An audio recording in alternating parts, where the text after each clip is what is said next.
সিঁথিতে সিঁদুর,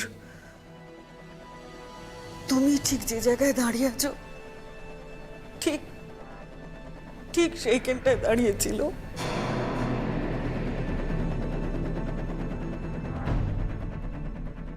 ঠিক সেইখানটায়।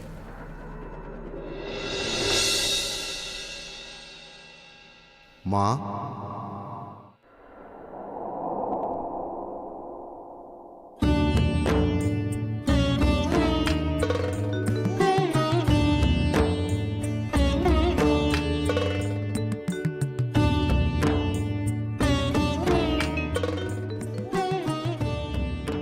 তুই এই পোশাকে? আমি আমি কয়লা খনিতে কাজ করি।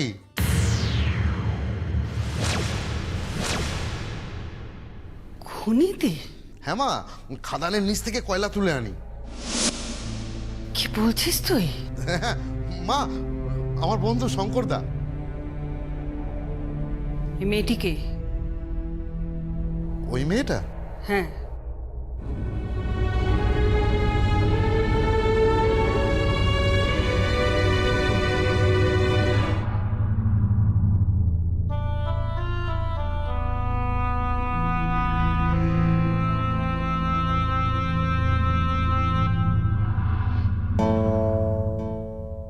আমার বউ, আমার বউ, আমার বউ।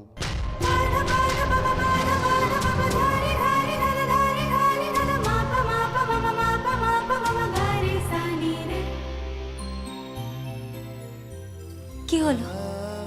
আপনি কি ভাবছেন? কই বললেন না তো ওই লোকটা কে ছিল?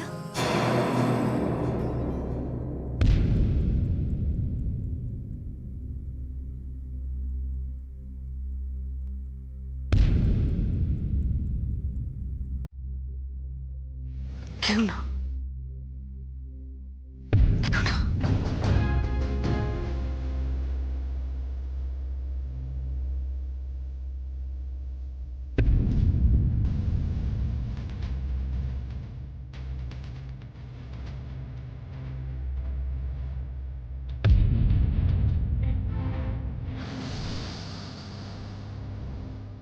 তুলসী কাকা?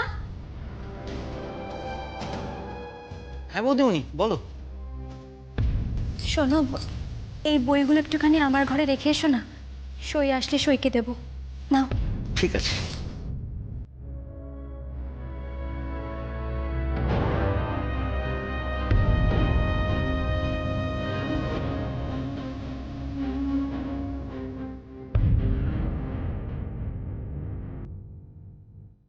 তা খাবারটা কে দিয়ে আসবে গো?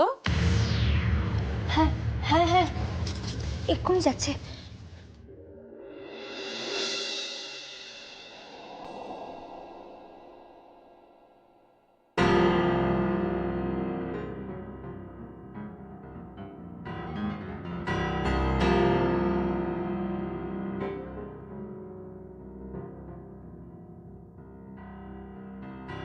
শুনছো? তোমার খাবার নিয়ে এসেছি। কোথায় তুমি?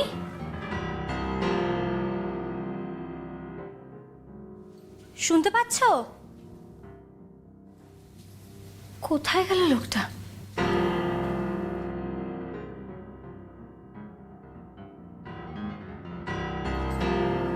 কোথায় তুমি?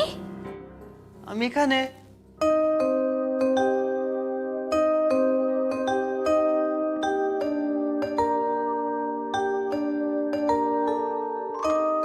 কোথায়? আমি এখানে।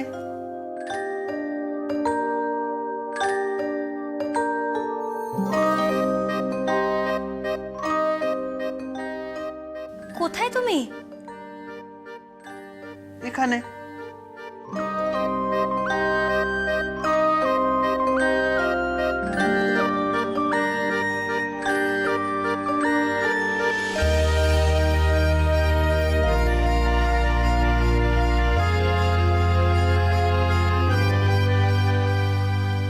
হে কি?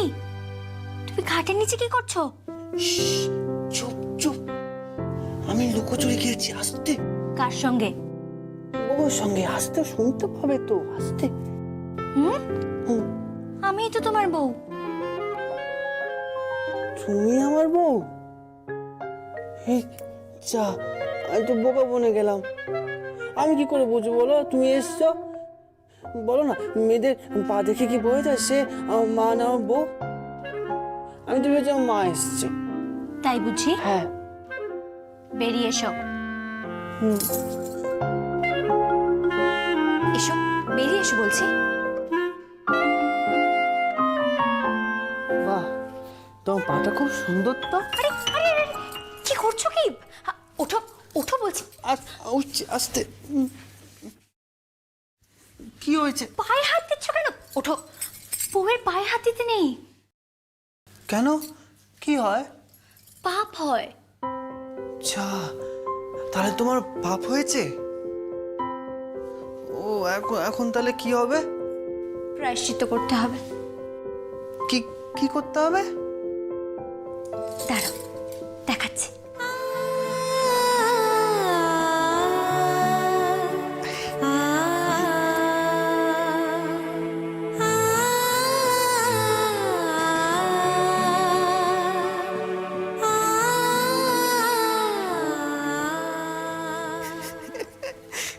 হাসছো কেন? না, আমাকে আমাকে তো কেউ প্রণাম করে না, কারণ আমি তো এই বাড়ির সব থেকে ছোট ছেলে, তাই আমি সবাইকে প্রণাম করি, আমাকে কেউ প্রণাম করে না। ঠিক আছে, এবার থেকে আমি তোমাকে প্রণাম করব। ঠিক আছে। এসো, এদিকে এসো, বসো এখানে। এগুলো কি গো? এগুলো পড়ার বই। পড়ার বই? আমি পড়বো? তুমি কত অবধি পড়েছো? আমি আমি ক্লাস আমি ক্লাস 5, 6, 7, 8, 9, 10। হ্যাঁ, আমি তো জিজ্ঞেস করছি কোন ক্লাস অবধি পড়েছো? আমার না কিছু মনে পড়ছে না, আমি ভুলে যাই সব কিছু, মনে পড়ছে না কিছু। ঠিক আছে, তুমি পড়াশোনা করবে? হ্যাঁ, পড়বো। মনে রাখতে পারবে? হ্যাঁ, নিশ্চয়ই মনে রাখতে পারবো, কেন পারবো? কিরকম? এই যে যেমন আমার মনে থাকে তুমি আমার বউ, ঠিক তেমনি।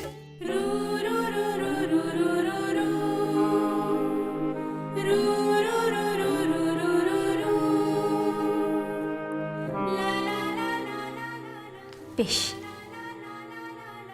এবার তাহলে তুমি লক্ষ্মী ছেলের মতন খাবারটা খেয়ে নাও। আমি একটু রান্নাঘরে যাই। বউ, তুমি রান্নাঘরে কি করতে যাচ্ছ গো?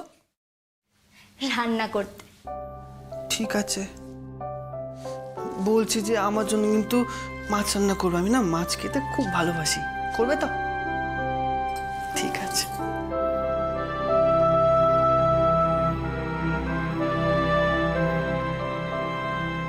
আমিও পড়বো, আমিও পড়াশোনা করবো।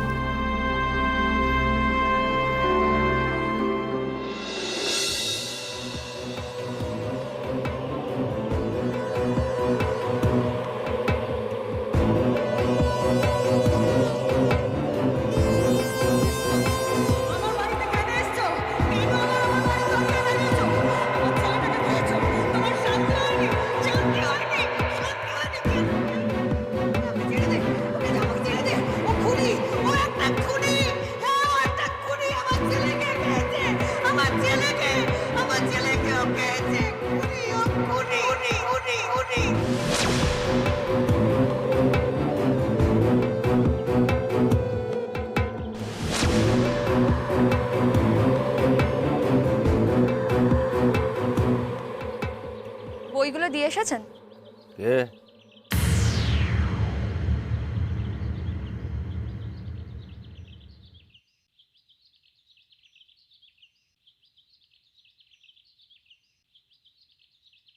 আপনি আবার মদ খাচ্ছেন?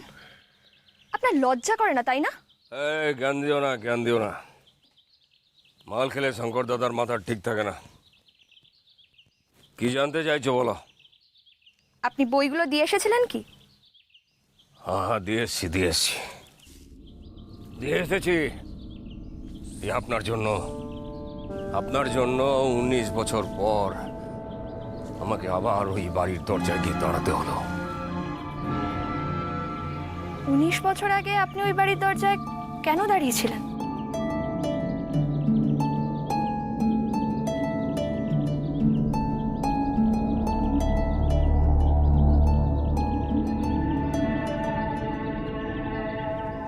সে কৈফিয়ত কি তোমায় দিতে হবে নাকি দিদিমণি? হ্যাঁ, দাঁড়ান, কোথায় যাচ্ছেন? একটা কথা মাথায় রেখে দিন, সামনে কিন্তু কঠিন সময় আসছে। আমি আপনাকে অপছন্দ করি, আপনি মাতাল বলে, কিন্তু আমার তো কিছু করারও নেই। আপনার মতো মাতালকেই আমাকে ভরসা করতে হবে, কারণ আপনি না থাকলে সই পরীক্ষা দিতে পারবে না। কিসের পরীক্ষা? মাধ্যমিক পরীক্ষা। সই জনসমক্ষে এলেই আর কেউ না হোক বাবুজি ওকে তুলে নিয়ে যাবে, আর তুলে নিয়ে গিয়ে ওকে ওই বাগান বাড়িতে বসিয়ে রাখবে, না হলে বিয়ে করে নেবে। আর একজনই পারে সইয়ের এই বিয়েটা আটকাতে, আর ওকে মাধ্যমিক পরীক্ষাটা ঠিক করে দেওয়াতে। কে?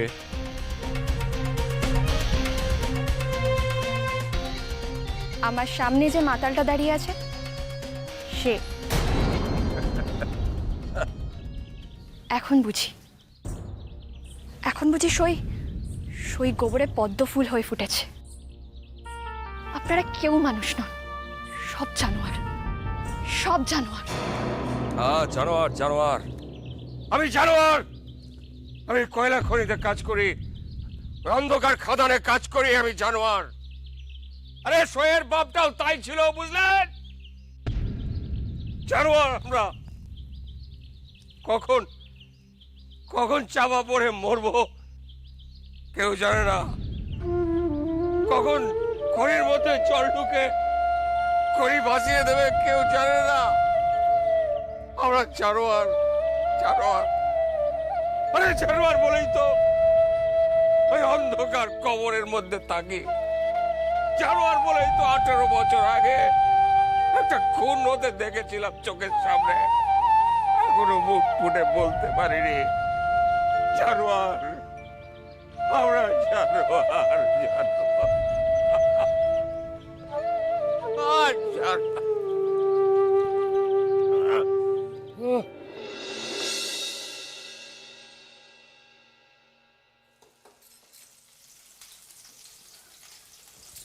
একটু নুনটা একটু আমাকে এনে দেবে গো।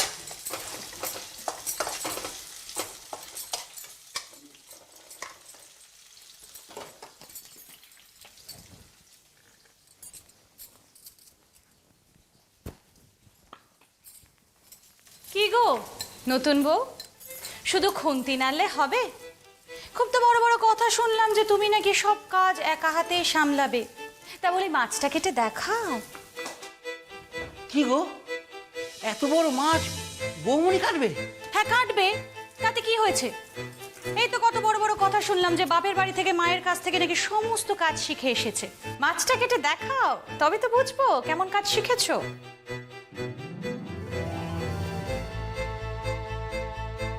কি গো নতুন বউ, কাটো, দেখবো তো কেমন কাজ শিখেছো। কেমন করে মাছ কাটছো, মাছের আঁশ কেমন করে ছাড়াচ্ছো, মোচা কেমন করে কাটছো, সর্ষে বাটো কেমন করে সেটাও দেখবো। আর তারপর দাঁড়া, এখনই অত বড় লম্বা লিস্ট দিস না, আগে মাছটা তো কেটে দেখা সেটা পারে কি না।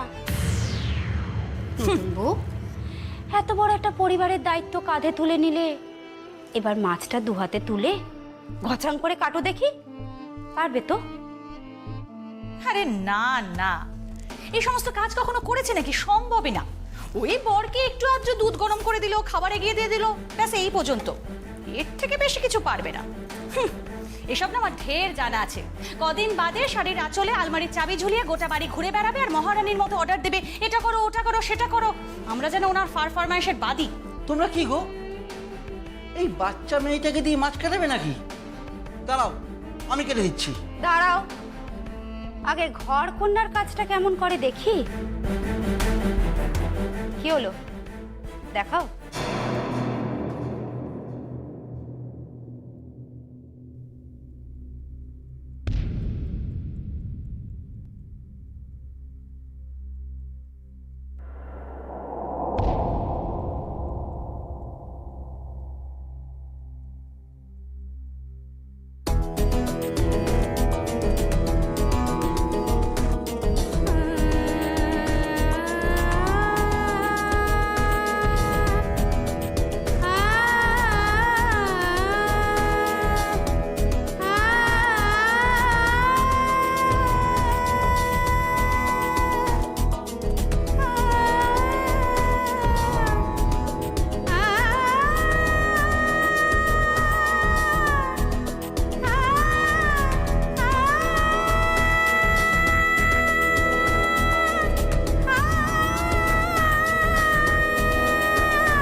কাটা হয়ে গেল?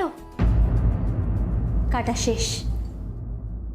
এইবার নিশ্চয়ই আপনাদের কোনো সন্দেহ নেই যে আর কিছু পারি না পারি অন্ততপক্ষে পরিবারের সদস্যদের রান্না বান্না করে রসনা তৃপ্তি করাতে পারবো, তাই না?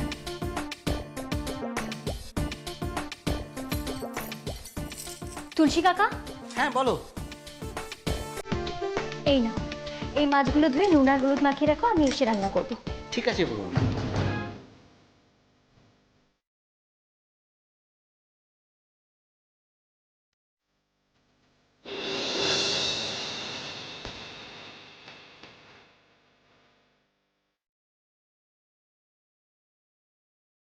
দিল তো আমাকে ঝামা ঘষে।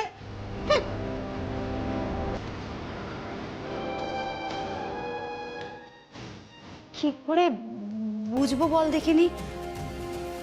ওই 3 আঙ্গুলের একটা মেয়ে, হ্যাঁ, সে এত বড় একখানা মাছ কেটে ফেলবে?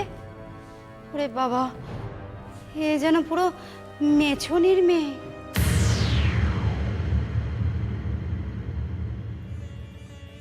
ওদিকটা ঠিক করে টেনে ধরো রমাদি।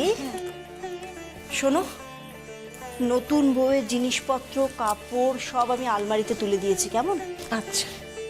আর তুমি এক কাজ করো, পাশের ঘরে যাও, দেখো উপহারের ঢায়ের মধ্যে একটা ঘড়ি রাখা রয়েছে, ওপরের দিকেই রয়েছে, সেটা নিয়ে এসো, এখানে লাগিয়ে দাও ওটা। হ্যাঁ আচ্ছা। আর আরেকটা কথা, সেটা হচ্ছে দেখো দুটো গালিচা কেনা হয়েছিল, বুঝলে? ও তো দেখি সরো একটু, দুটো গালিচা না এখানে আনার দরকার নেই, তুমি এক কাজ করো, নিচের যে কোণের দিকে ঘরটা আছে তাতে পেতে দাও।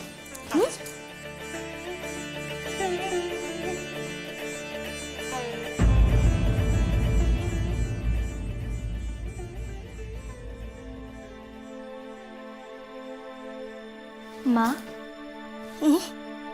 কি করছেন? তোমার ঘর সাজিয়ে দিচ্ছি মা। ঘর গুছিয়ে দিচ্ছেন? যাকে ঘিরে ঘর সেই তো ঠিক নেই।